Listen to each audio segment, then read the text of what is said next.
Try and do shimmy and shake. There you go. And use the buttons all right. So, beautiful way to start off the morning, kicking off a Day 2 Youth Conference with some very powerful youth voices on stage. And I want to just give you time to maybe introduce yourselves first, each of you, and then if you want to jump right into what it is that you want to share, that would be great. And maybe we'll start with you, Grace, to introduce yourself and then to Drew. Sim giget sigidam hana gilboilksa. Hi, I'm a Hilu. My name is Grace Vickers. I'm Hiltzik Haida in Tsimtien. I come from the House of Awikinu in Bella Bella. I'm very grateful to be here today and to speak with you all. Drew and I are both members of the youth of the Gitsan Lax'yip, also known as the Lax'yip Firekeepers. We are also both employees of Skeena Watershed Conservation Coalition. I myself work a little bit more in the legal field. I work specifically more so in bioremediation work, as well as looking at the legal implication when it comes to industry coming into our towns and what that will mean for us as citizens. Hati Saizoze Drew Harris. I am a proud member from the Wet'suwet'en Nation on my mother's side and Gitsan member on my father's side. I come from the Lax'yip Small Frog Clan and the House of Any Eyes, Sine Claye. And I'm happy to be here. I'm grateful that you guys invited us to come talk and share some of our thoughts and voices. And yeah, our youth group started last fall, and it originally started as a response to the PRGT pipeline, but it quickly turned into something way bigger than that. And we're composed of a youth collective of 35 and under, Gitsan and non-Gitsan, so everyone is welcome to join in the area, or if they have Gitsan ties and they live somewhere else, they're welcome to join. And yeah, we really wanted to create a group for young people to come together and have their voices heard, because we felt like our leaders weren't listening to us, and we were scared and we're concerned about our future. So our group is composed of a diverse set of professionals. We have environmental technicians, salmon biologists, archaeologists, poli-sci, psychology majors as well. And we're all just coming together and putting all of our knowledge together, and it's turning into a really powerful thing. And I'm grateful to be a part of it. And do you have anything? On the pamphlet, it should say that there was supposed to be another member with us here today speaking, but as you can see, Shay was not able to join us here today as she prepares for her upcoming case. She wanted to take some time to be out on the land, and at the last minute, the leading Crown Attorney Prosecutor joined the guest list for this event, but I don't see her here today in this room. But Shay did leave us with some words that she would like to share. And if you don't know, Shaylin is currently in trial right now for the Coastal GasLink raids in 2021. So she is getting criminalized as a land defender. So this is from Shaylin. In many struggles around the world, an integral component of change making has been held in the hands of youth. Young people have a distinct and tangible grasp on hope for the future, and are ways to move forward that dares to ask the question, what will we do to protect our future? As a young Gitsan person, I have moved through the world and held many moments facing this exact question. This query has led me to paths of traditional knowledge and culture that have ultimately led to the criminalization of myself and others that dare to fight back against colonial and capitalist projects.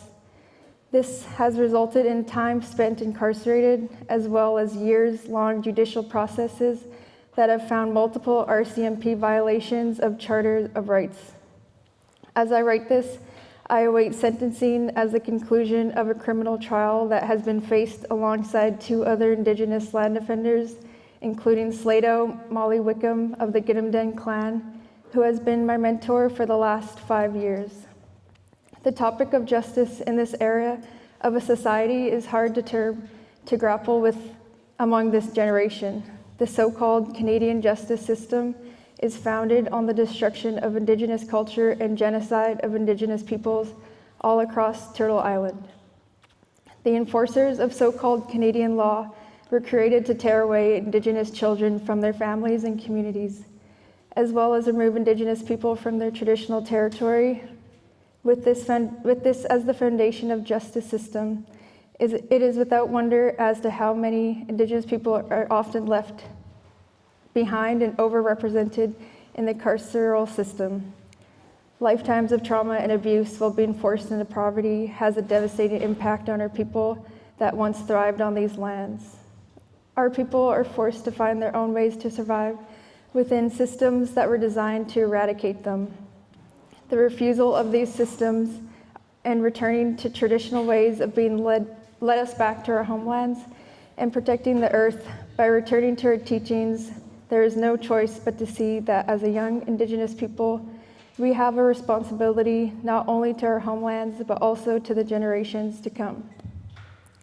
Denial of access to Indigenous lands for the purpose of furthering Canadian export projects is viewed as a threat to the entire ecosystem of capital that resource extraction within the nation state provides. This becomes a question of sovereignty and title within colonial governments. The assumed title of the Crown leaves Indigenous people that have never ceded or surrendered their homelands at odds with the existence of the state. The industrial projects that are approved by Canadian government further project violence against Indigenous lands and peoples that is predicated on the destruction of entire ways of life. To uphold Indigenous law, which is to say denying and impeding destruction of traditional territory, is a refusal of the avenues in which Canada would like to see Indigenous youth engage in. It is a much more digestible path to attempt to change society from the inside government apparatuses such as lobbying provincial and federal leaders or lengthy court battles. These are the pathways fed to us as the only way to fight back against historical injustices done to Indigenous people. For our youth that are caught up in the carceral systems before they reach adulthood, these are often paths that will never be accessible to them.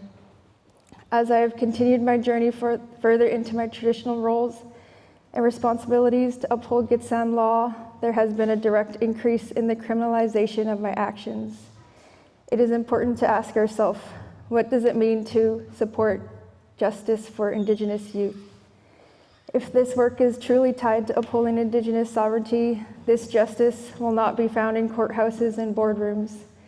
Justice must look like Indigenous children having the opportunity to drink water from the rivers and be healed by the medicines on their homelands and eat food raised by their territories. We must look at the destruction of Indigenous ways of life to fully understand what we as Indigenous youth are missing from our family systems.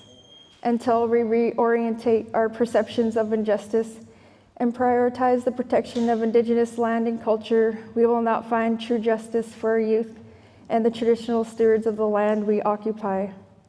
This work can be found wherever we are. The transition from resource extraction to healing begins with changing our fundamental understandings of law and responsibility. And without that change, protecting the assets of oil and gas over Indigenous sovereignty will create further violation of Indigenous rights.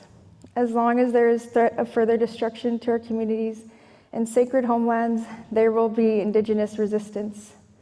The choice of furthering the project of colonialism and practicing the values of protection and reciprocity is in our hands. The uncertainty of this political climate is an opportunity for world building in creating futures that we can leave behind for future generations to flourish. As projects like the Coast Gas Link and the Prince Rupert Gas Transmission continue to threaten Indigenous homelands, we must push harder in our opposition to industry that will forever alter and desecrate the territories that we live on. The spark is in our hands, and it is up to the younger generations to keep these fires burning.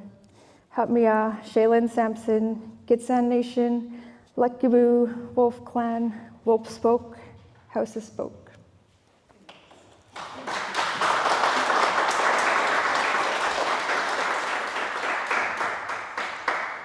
So with that, we've heard a lot about justice in the last 24 hours, but I've actually yet to see someone define what that means to them. And I think justice is such an umbrella term. We need to look at what kind of justice are we seeking? Are we seeking climate justice? Are we seeking social justice? Are we seeking economic justice? I would think that that last one, we all have a lot of different definitions for that. But by saying justice, how can we deliver on this? We as youth want to stand forward and we want to be there to make that justice, but we have to be pointed in the right direction. And I think a lot of the times youth are put on the front lines and we're not too sure what it is. We need to be guided and we need to be mentored. And that's what Drew and I are doing. We want to be able to have partnerships and collaboration. It's not just, all right, youth, get in there, go take over. No, and that's why we're really grateful to be here today and to listen to what everyone has to say as we move forward. But for my first point, we also heard a lot about the overrepresentation of Indigenous peoples in Canada's prison systems. And I guess I do have a lot to say about that as a fifth-year political science student. I think it's a little bit interesting that we see elected officials puzzled by this, but the question we need to be asking ourselves is if the legislatures and the judiciary should even get the power to decide how to rectify this issue. When we look at the issue of overrepresentation and why it is getting worse and not better, I have 2 points to this. One, of course things aren't getting better when Indigenous people move to reclaim power through title assertion on unceded territory or to stop extractive industries. They're criminalized, or others bear the weight of colonialism that has disrupted and embedded itself into our social fabrics and laws, all of which lead to an increase of systemic poverty.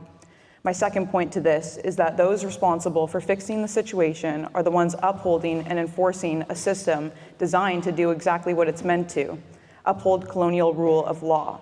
So I find it almost laughable that the system is working as it was designed to do, but then it gets framed as an issue in which colonial remedies are then sought. And I think that this is something that we really have to take into consideration and ponder when we look at who's having this discussion of reconciliation, because there's a lot of people making these decisions, and there's a lot of people who are at the forefront of speaking on it, but in these tiny rooms, the only people here talking are Indigenous, and we don't see that at the provincial or the federal level, and I don't see a lot of representation on that behalf.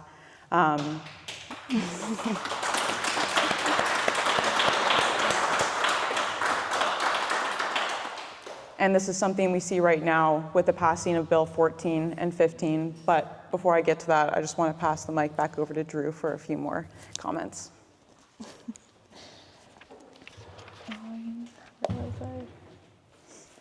But yeah, those words from Shay were super powerful, and I'm glad we could share them for her.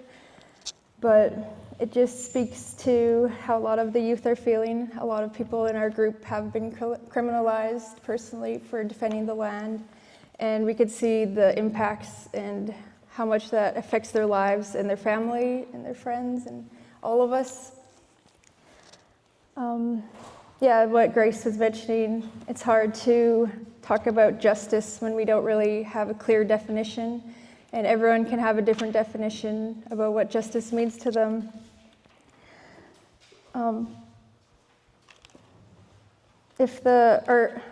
What I like to just ask is, who decides what justice is? And if the oppressor is choosing what justice is that really just? Our current legislature is designed to oppress us, and our traditional laws have worked for us for millennia and precedented Canada. But Canada picks and chooses when they want to follow their own laws, when it benefits them, and they pick and choose what Indigenous laws they want to accept or uphold, and when they go along with what they want. What about the Indigenous people who go against the status quo? Where is the justice for the people who want to protect the land? Yeah, I just want to say we're also taught our whole life growing up what to do, what's right and wrong. We follow the rules and we'll be treated fairly. We treat others the way we want to be treated. But then now when we see the injustices and we do what we think is right, we're met with criminalization and heavy repercussions for wanting justice and accountability from our leaders.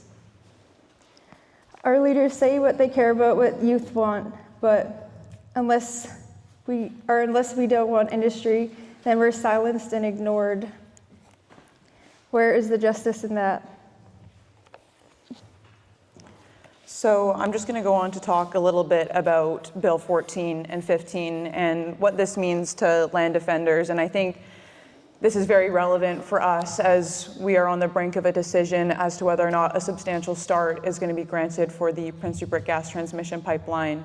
And for Drew and I think it's a little bit nerve-wracking because that decision is going to dictate our future a little bit and where we end up, whether we're going to end up with a criminal record. As a university student aspiring to go to law school, it's a bit scary for me because my responsibility lies with my land. And I was blessed enough to have grown up on the Kitselas Lax'yip. While I'm not Kitselas myself, I think it's my responsibility to pay rent in that matter for the land that has sustained me and it has sustained my family. So I'm just going to go on to talk a little bit about Bill 14 and 15, which was passed by the BC NDP. This intensifies the state's ability to impose industrial projects, such as pipelines or highways. And the distinction here is that it can override local regulations, zoning laws, and Indigenous governance frameworks. So while public attention has rightly been focused on the erosion of Indigenous rights, these bills also create a new legal landscape that criminalize those who defend the land, water, and Indigenous law. And here's how. My first point here is the legal pretext for criminalization. By streamlining development approvals and diminishing oversight, especially on lands within agricultural land reserves, these bills make it easier for the province to authorize projects without local or Indigenous consent. This positions land defenders, often Indigenous peoples or allies, asserting jurisdiction or stewardship, as standing in the way of lawful development, which opens the door to criminal charges for trespassing, mischief, or violating court injunctions. The law effectively transforms legitimate political resistance into criminal obstruction. My second point here is the delegitimizing of local and Indigenous governance. When the province can override community plans and First Nation jurisdiction, it sends a clear message. Only state-recognized authority matters. This undermines Indigenous law and governance systems, especially where hereditary leadership structures are asserting title and stewardship. It casts Indigenous legal orders as illegitimate, positioning their prosecutors as unlawful actors rather than rights holders, making criminalization not just likely, but systemic. My third point here is the weaponizing of uncertainty and discretion. David Eby may claim that the law won't be used to fast-track LNG projects, but nothing in the legislation actually prohibits it. This lack of legal clarity creates a dangerous ambiguity. Land defenders don't know if or when their territories will be targeted, but they do know that if they are, they will resist, and this may face arrests, it may face surveillance or prosecution by paramilitary organizations like CERG. It creates a chilling effect where people may fear speaking out or organizing due to potential legal repercussions. My fourth point here is the precedent for future suppression. The normalization of political override powers, especially in the context of projects of significance, paves the way for future governments to deploy these tools more aggressively. As with the RCMP raids on Wet'suwet'en territory or the surveillance of land defenders elsewhere, this legislation builds the infrastructure to not only bypass consent, but to justify it and legitimize violent enforcement against those who resist. In sum, Bills 14 and 15 are not just about development, they're about control. They enable the state to fast-track extractive projects and suppress those who assert a different relationship to the land. In this way, they entrench the criminalization of land defenders while hiding behind the claims of progress and provincial interest. With this point, I wanted to say that we are not anti-industry. Many of us have family members who rely on camp-based work and trades. What we oppose is the continued pattern, what we oppose is the continued pattern of foreign billionaires disregarding environmental safeguards and placing our lands and environment and species at risk. And this is leaving all of us to deal with the environmental impacts. But overall, we have learned from Shell, we have learned from Coastal GasLink, and the brutality and corruption and violence that accompany these large projects. It leaves us begging the question, once the pipelines are built, the streams are crossed, the trenches are dug, the salmon populations are dwindling, and the man camps are full, what will they extract next? Once their roots are embedded and the land has been carved open for machinery, what becomes of the territory when the next project comes knocking? Yeah. You have any questions? Amazing job, by the way. I gotta say, it's a lot to, yeah.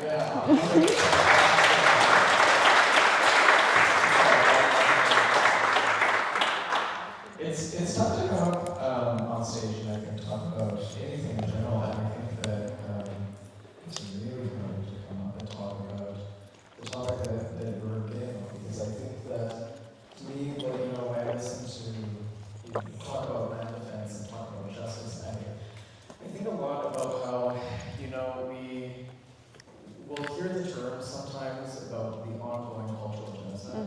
And that's another thing that is often not really well defined. But this is what that is, right? At the end of the day, our culture in itself was decriminalized in a very cherry-picked way, right?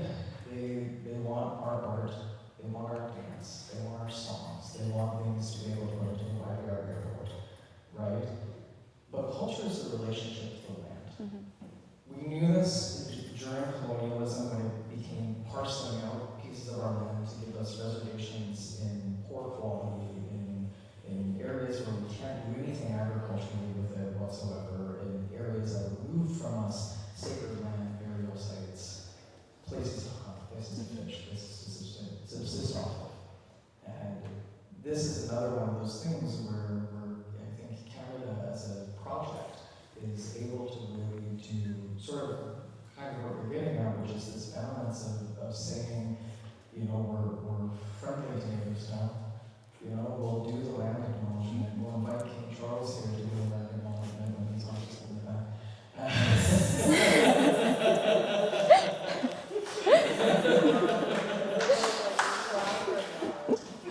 But at the same time, right? Like, where is the culture if you take all the land away?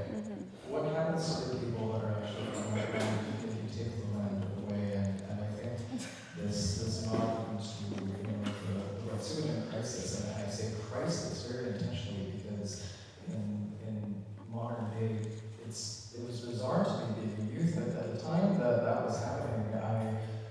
We called Oka crisis a crisis. We called it Irwash a crisis. How did we not call Lax'yip crisis when it came to the point where there's such violence that is playing out there and such extremity playing out there? When I was like 23, I went and during when the raids were happening, I got so upset being from the north, and I have Article 8 of the UNDRIP tattooed on my arm because it was a piece of, we have the right to not have a culture to be taken away from us, and that's the land. The land is where that culture is truly born. And I was wondering if, thinking about these points and how justice fits into that. And when we think about justice in that sort of trying to define it, and thinking about this relationship to the land, and thinking about the way that the land provides us that sort of healing, I was wondering if you could share a little bit, whether each of you or one of you or however it might be, about what your definition of justice would be. What does justice look like for Indigenous people, whether it's with land defense or with anything else that we've been talking about, or in a general holistic concept of justice? How would you define that? I've got a good one. Yeah, that's a great question. I just want to say, my background, I went to university for psychology and Indigenous studies, and I just graduated last year, and I finished school, and I was terrified of what the future was holding. I was just seeing all the natural disasters and wildfires. I lived in the Okanagan, so they were pretty close. And I was just getting crippled with anxiety of what my future holds. And I came home looking for work, hoping to go into the psychology, mental health field, but throughout my studies, I quickly learned that it's all connected. You can't just heal your mind without healing the soul and the environment that you're in. And we can't just treat things separately. Everything is interconnected. So I quickly learned that if I want to heal my mind, I have to heal the environment that I'm in, and I have to protect the environment that we're in. And I came home just in time for the PRGT to come back to life, and it was pretty scary to be coming into. And I am Wet'suwet'en and Gitxsan, so I was in school when the CGL came into our territories, and I remember being at university feeling so helpless, watching everything through my phone screen. I just felt so hopeless and like I couldn't do anything. And now that I'm here, I know it's my responsibility to use my voice and stand up, and it's my obligation to protect my land and have a future for myself and my nieces and nephews and the people that aren't even born yet. I'm thinking of those people. Like, imagine how scared we feel right now. I can't imagine what it'd be like growing up if you're born right now. Like, I saw a study that came out, and kids born these days today will face 7 times more heat waves, floods, fires, and crop failures than their grandparents ever have. And even right now, there's 17,000 Canadians that have been forced to evacuate due to wildfires in Saskatchewan and Manitoba. And the climate crisis is here, and we're not immune from it, being up in the north, even though we like to think that we have one of the most intact ecosystems left. That still doesn't save us from the climate crisis. So when I came back, I knew I had to do something, and I'm glad I got a job at SWCC. Me and Grace started working together, and we started our youth group, and that's all where it came from. Just seeing that, even in my background, I was taught just to treat mental health, but I quickly realized that it's all connected, and the more we keep disconnecting ourselves from the land, the further and further we're going to get from ourselves. And I think that's what we can relate to a lot, of feeling lost and disconnect. And before I started getting into land defense, I honestly was really lost and disconnected, and I didn't have a voice, and I didn't think I had anything to say. And since I started this, I've really found my voice and what my purpose is to be here, and it's been really life-changing to open your eyes to the injustices, but also commit to learning more and doing your part. And for me, what justice would be is having a safe future, like having security, being able to go fishing, go into your rivers and be able to drink the water, and not worry about other people being there harassing you and surveying you. Because I know with CGL, when that came in, it took away the safety from everyone to use their territories. They weren't able to go berry picking, they weren't able to go hunting, they weren't able to go trapping without someone watching them or monitoring them or even harassing them. And I know lots of women who go berry picking alone, and it just creates so much, it just takes away so much safety from something that is sacred to you.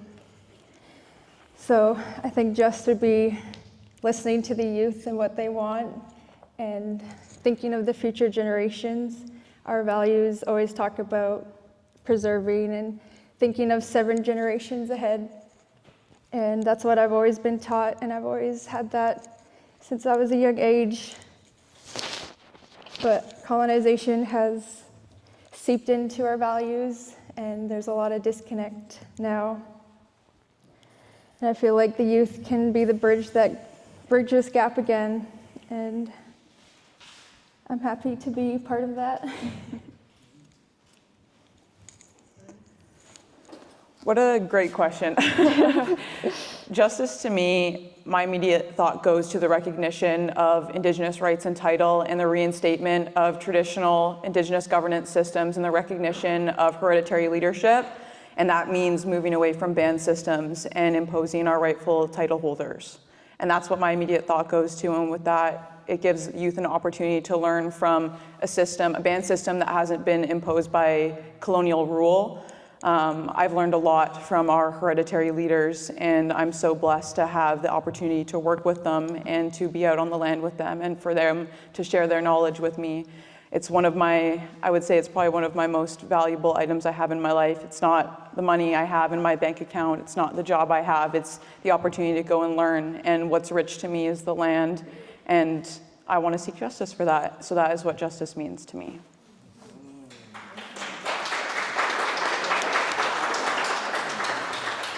Extremely well put, both of you. I feel like you're doing, even on stage here, this is such a good balance between two people. Thinking I think about justice. It's really that divine balancing for everything in life, right? And I think, Drew, what you're speaking to is a lot of, like, in the health lens, and also coming from a health and community services background, we talk so much about the biopsychosocial model, and every single one of us is talking about the biopsychosocial model is in fact only doing one of those things, right? And when I think about that, whenever I'm doing work, I think about stuff like how this is tied mental health and land defense together, because we look at areas like Northern Ontario, where they have a massive, enduring, severe mental health and suicide crisis, which we now know appears to be directly linked to mercury poisoning from the industry that is within that area, right? So it really is, justice is that biopsychosocial balancing act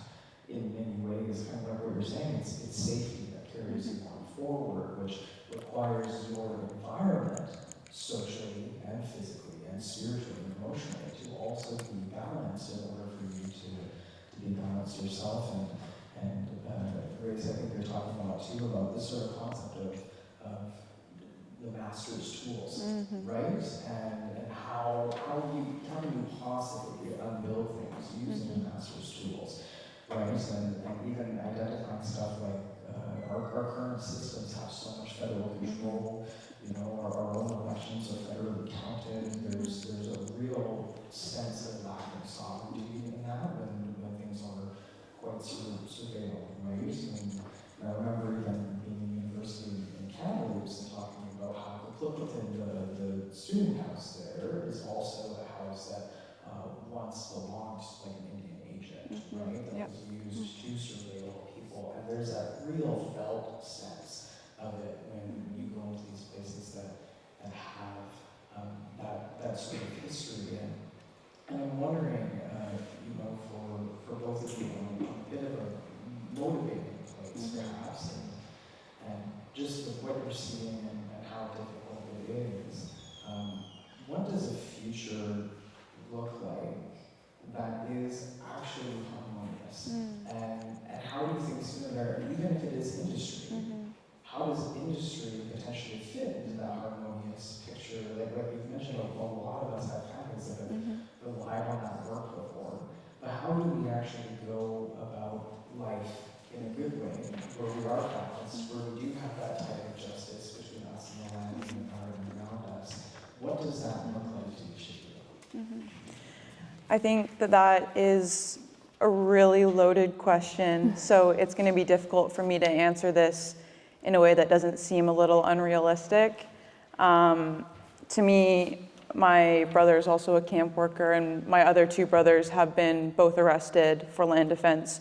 So I sit in this kind of limbo of where I stand on the position. And for me, I think there's just so many issues in the current system set up for these large corporations. It's less expensive for them to break their own fines and to break provincial fines than to follow their actual procedures. It's cheaper for them to pay fines than to do things properly. And for me, that's where the issue lies. I think also how they're driven from foreign investors. I think pressure from shareholders is another issue, why we see a lot of environmental degradation that happens following these projects. And as much as they say that they'll be eco-friendly, we don't know that. And I think history shows that, I guess we kind of do know a little bit, because there are a lot of places that show how negatively impacted the environment has been, how negatively impacted communities have been. And I think for all of us living very, very close or on the highway of tears, I think that there's a lot of uncertainty coming in with man camps, and especially in the rural areas like I live up in the valley. So for me, it's a little bit scary knowing that there's going to be 800 man camp wanting to go in there. And I've heard a lot of expressed concern from fellow community members on what that looks like for the safety of their children, for the safety of women and girls and LGBTQ people in the community. So for me, an unrealistic way that I would love to see that we could operate peacefully with industry is that they actually follow their procedures.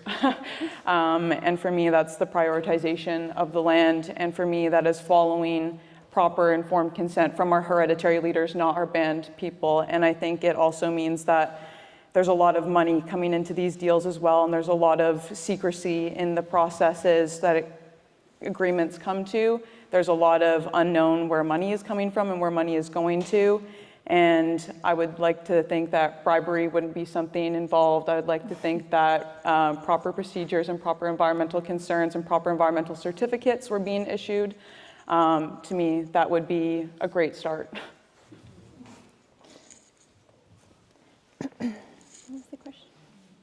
Great question. Yeah. Like, how would you see a harmonious system set up in the future, especially when we're looking at issues involving industry? Yeah, tough question to be.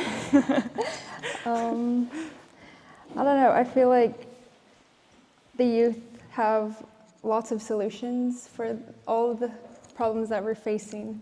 And we've kind of created this fake energy crisis to justify all of these projects. And I think if we just put our energy and resources into sustainable projects that don't destroy the environment, like renewable energy, I think that would be a great way to move forward in a harmonious way. And I know there's tons of youth who are already trained and learning in this field, but they're just not getting heard or listened to. And the oil and gas just really overrides everything. And I think if we can look at other solutions and not put all our eggs in one basket, because they always tell you not to put all your eggs in one basket, but that's what we're doing right now, is putting all our time and money and everything on oil and gas when it's set to go down in the next 10 years. And with the climate crisis, we don't even know how many more years that you could do that. So I think just moving towards a different solution that we all can benefit from and no one gets left behind. We don't have to sacrifice our land to live well. We've lived well before without pipelines. I think we can live well again without them.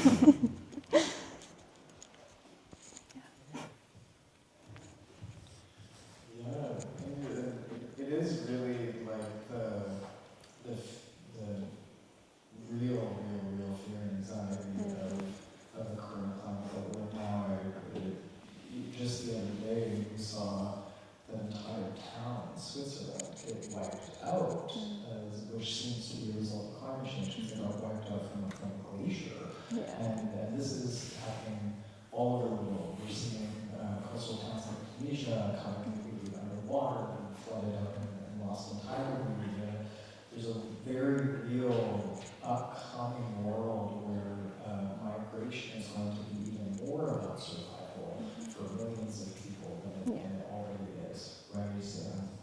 I think it's tough too when it does feel a lot like a reality that we come around to cyclically over and over again, right? Whenever I think about Indigenous rights and total where we are, it does feel a lot like taking 2 steps forward and 1.5 steps back, or sometimes a full 3 steps back, and it's this ever waiting, like we're going to do a couple of concessions and then lose a lot, right? Or we'll be actively losing and people aren't really noticing it. And we do have this colonial system of so-called justice that really does nothing to actually rebalance it, right? It really does nothing to actually make the circle whole and bring us back into community and allow that community to still be standing for us to come back into to begin with. And on the thought of youth are here with a lot of really good knowledge, a lot of really good idea. We do keep just throwing youth into the front line and hoping that they figure it out, and miraculously folks do, right? Even when there's quite a lack of mentorship, which I see myself in a lot of these spaces. There's just a lot of youth that are ready and willing to throw themselves on the line, but not a lot of folks that are looking out for youth. But what I do know is that youth are looking out for each other. And that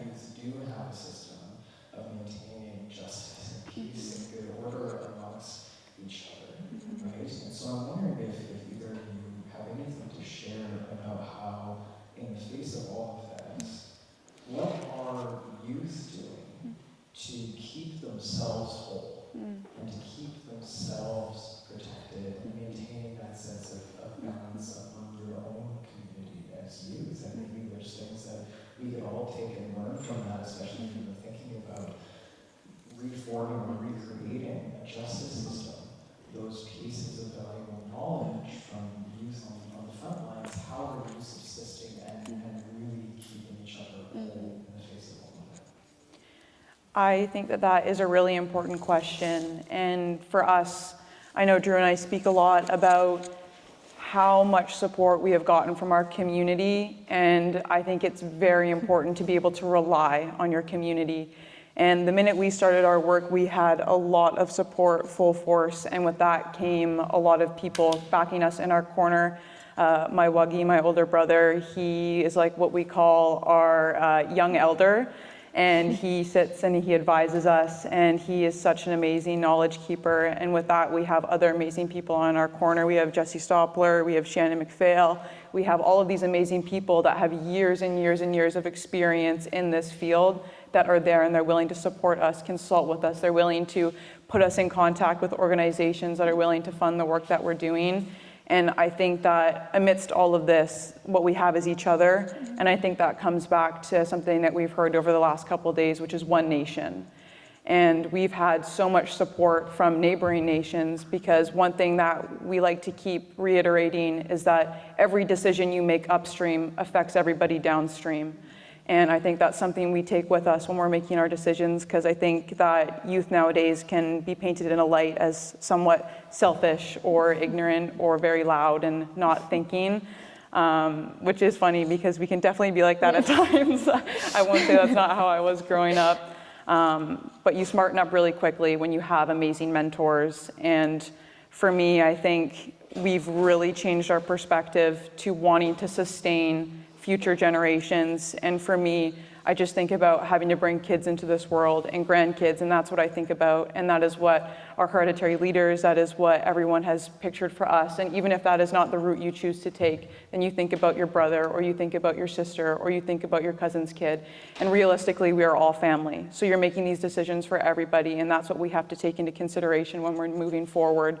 But just that aspect of community itself is so empowering for myself as somebody stepping into this field that can be somewhat very draining on your mental health. A lot of us have to take breaks and go be out on the land and go and speak to our young elders and have them advise us on, well, how do you do this? How are you not mad every day? How are you not frustrated? How are you able to sit in a room and calmly have these conversations when they're attacking your entire livelihood and everything that you love and you hold dear?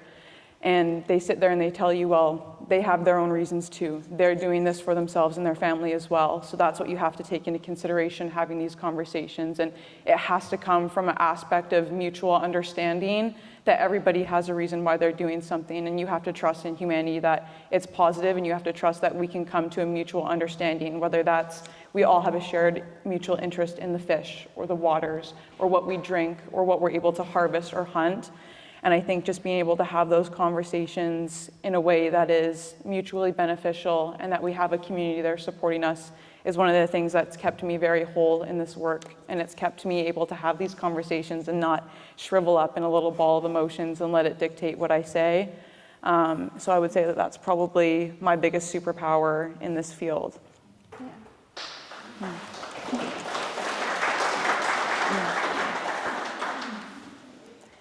Yeah, I also agree. The community that we started when we started our youth group, I was feeling really isolated and alone, and I felt like no one else my age cared, and I just felt really hopeless. And then once I actually was vulnerable and spoke up and voiced what I was feeling, there was so many other youth that felt the exact same way.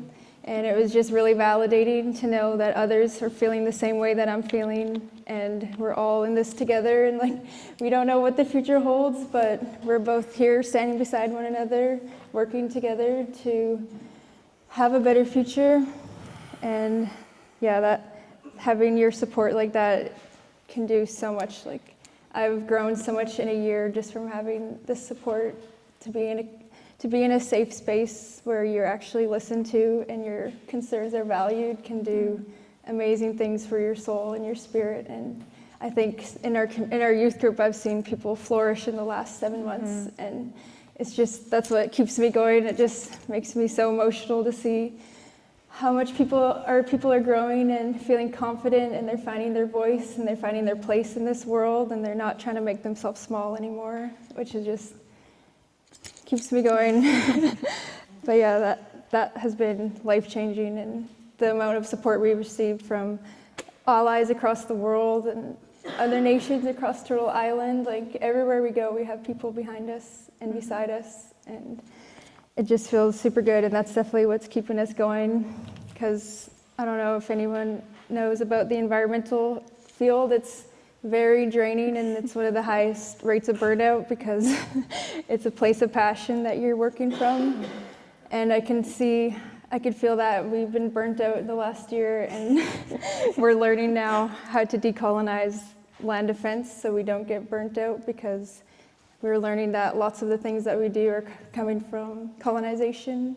The expectations we put on ourselves is all stemming from colonization. So a big thing we've been doing is really focusing on taking care of ourselves, because we can't take care of everyone else if we're not even taking care of ourselves. So that has been really eye-opening, and it's really taught me to look and listen to my body and listen to my spirit, what I need, and also look out for others when they can't do it for themselves. It's about being there for one another. And yeah, it's been super helpful to have the mentors helping, because yeah, it's really difficult. I struggle a lot with my emotions in all of these, and it's really scary, and it can be really frustrating at times, but through our mentors and teachings that I've been learning that rage is sacred, and the way we use it is very important, and we have to make sure we use it in a way that is respectful, and we can grow together and make change. So I think that's something that we've really been learning, and I'm just grateful for the lessons that it's brought and keeping me grounded.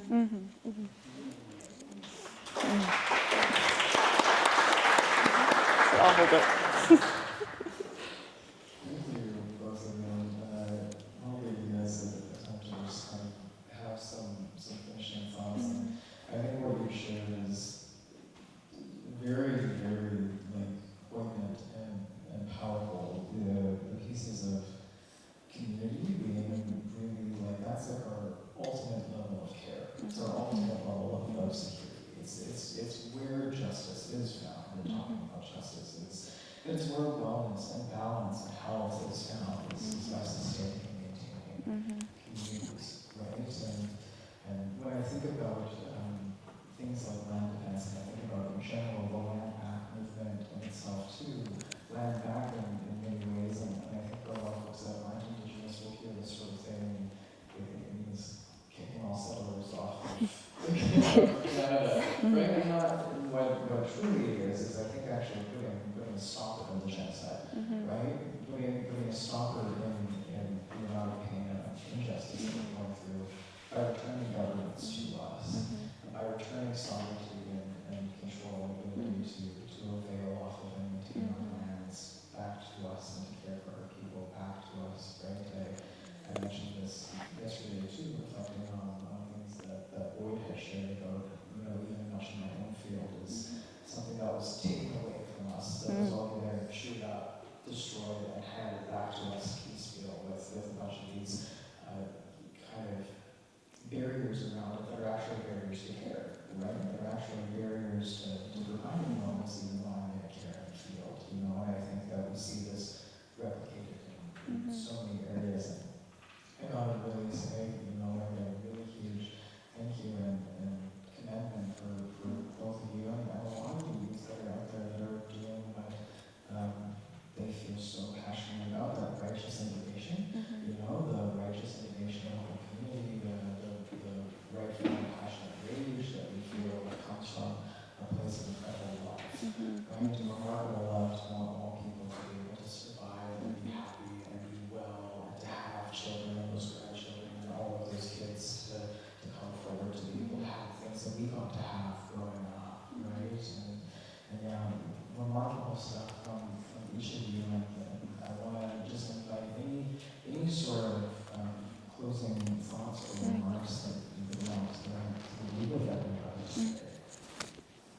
Yeah, and just what you were mentioning about the well-being and where our communities are at. And one thing that we've noticed since starting our youth group and trying to get in community engagement is that lots of our people are just trying to survive right now. Like, they don't have their basic needs met, and it's hard to ask so much from people that are just trying to feed their families and keep a roof over their head. And we're realizing now all the gaps that are in our communities, and in order for us to have people that have the energy and time and capacity to stand up for these things, we need to provide them with their basic needs first. So we're like at home, we know it's really difficult to find childcare, it's difficult to find a job, it's difficult for all of these things. So part of our youth group's goal is to fill these gaps in our communities so that people can show up and be their full self, and that they can have the energy to fight. And that's one of our main reasons for our group too, is just to fill the gaps that our communities need.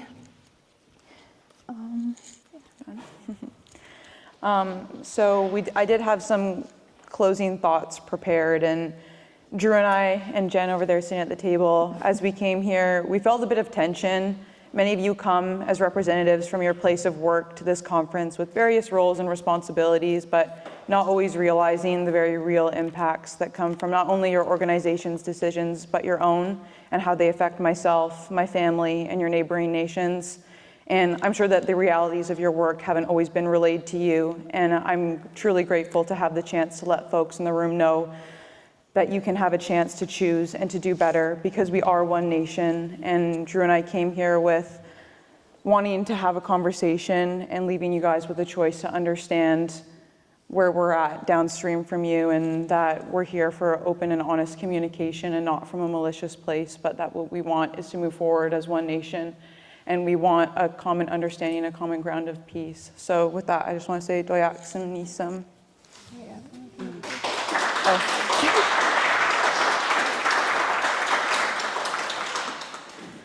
And yeah, I just want to mention, I loved what Boyd said yesterday with that quote you finished from the youth that said, "We don't need to be saved, we need to be supported." And I just really loved that, because we don't need to be saved. We already know and have the answers of what we need to do, but we just need to be listened to and supported. And we don't want to be the leaders, because it's pretty exhausting leading everything on your own. So leaving it up to the youth is a lot of pressure and a lot of weight on our shoulders. So I think if you stand beside us, that's a lot easier, and it takes the weight off of us. And it also helps us, instead of dragging us down to try to get you to meet us where we're at, we're all just at the same spot. Can move a lot faster. And yeah, help me.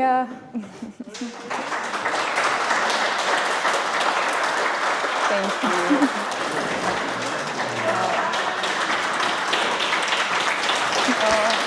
Thank you. Jen, I'm gonna cry. Wow. I don't even know how to act right now. I'm like shaking. Both of you, big things. Fantastic job. Thank you. Help me out. You go first. Thank you. Thank you. Oh, help me out.